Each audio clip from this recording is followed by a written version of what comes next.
आणि एक महत्त्वाची बातमी आहे, एसीबीच्या टीम आता राजन साळवी यांच्या रत्नागिरीतील घरी दाखल झालेल्या आहेत। एसीबीच्या टीम आता ठाकरे गटाचे खासदार असलेले राजन साळवी यांच्या घरी दाखल झालेले आहेत। आताची महत्त्वाची बातमी आपण पाहतो आहोत।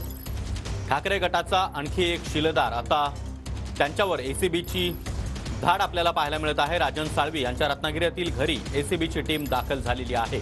मागे देखील आपण पाहिलं की रवींद्र वायकर यांच्यावर ईडीने कारवाई केलेली होती आणि चौकशीनंतर त्यांना समन्स बजावण्यात आलेलं होतं। मात्र आता एसीबीच्या पथकाकडून राजन साळवी यांच्या घरी देखील झाडाझडती सुरू करण्यात आली आहे। एसीबीची टीम राजन साळवी यांच्या रत्नागिरीतील घरी दाखल झालेली आहे आणि या संदर्भात अधिक माहिती देण्यासाठी आमचे प्रतिनिधी मनोज लेले सध्या आपल्या सोबत आहेत। मनोज, ठाकरे गटाचे खासदार राजन साळवी यांच्या घरी आता एसीबीची टीम दाखल झाल्याचं कळतंय।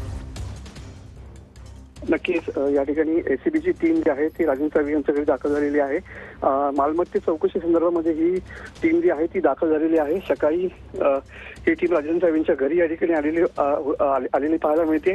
3 ते 4 अधिकारी या ठिकाणी राजन साळवी यांच्या घरी आलेले आहेत। त्यांची सर्व माहिती या ठिकाणी घेत आहेत आणि जी टीम आलेली आहे त्यांच्याकडून सध्या सगळी कागदपत्र तपासणी आणि सगळे सुरू आहे। सगळे राजन साळवी यांचे कुटुंबियातले सर्व लोक जे आहेत ते यांच्या घरामध्ये दाखल झालेले पाहायला मिळत आहेत। कोणालाही या ठिकाणी आतमध्ये घेतले जात नाहीये। ज्या पद्धतीनं राजन साळवी यांनी मागच्या काही दिवसामध्ये आपण यापुढे एसीबी चौकशीला सामोरं जाणार नाही असं स्टेटमेंट केलेलं होतं। त्यानंतर आता या कारवाईंना या ठिकाणी जोर आलेला पाहायला मिळतो आहे। बघू शकता की आपण थेट राजन साळवी यांच्या घराच्या बाहेर पोहोचलेलो आहोत आणि या ठिकाणी राजन साळवींची टीम राजन साळवी यांच्या घरी जी आहे ती टीम या ठिकाणी आलेली पाहायला मिळते। रत्नागिरी एसीबी कार्यालय आणि अलिबाग रायगड एसीबी कार्यालय या दोघांच्या टीम या ठिकाणी आलेल्या आहेत आणि त्यांच्या माध्यमातून सध्या या ठिकाणी चौकशी जी आहे या ठिकाणी केली जाते आहे।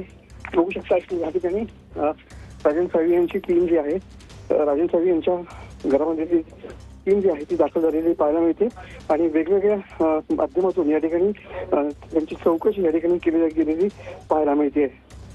नक्कीच मनोज, तुम्ही आपल्यासोबत राहात तर ही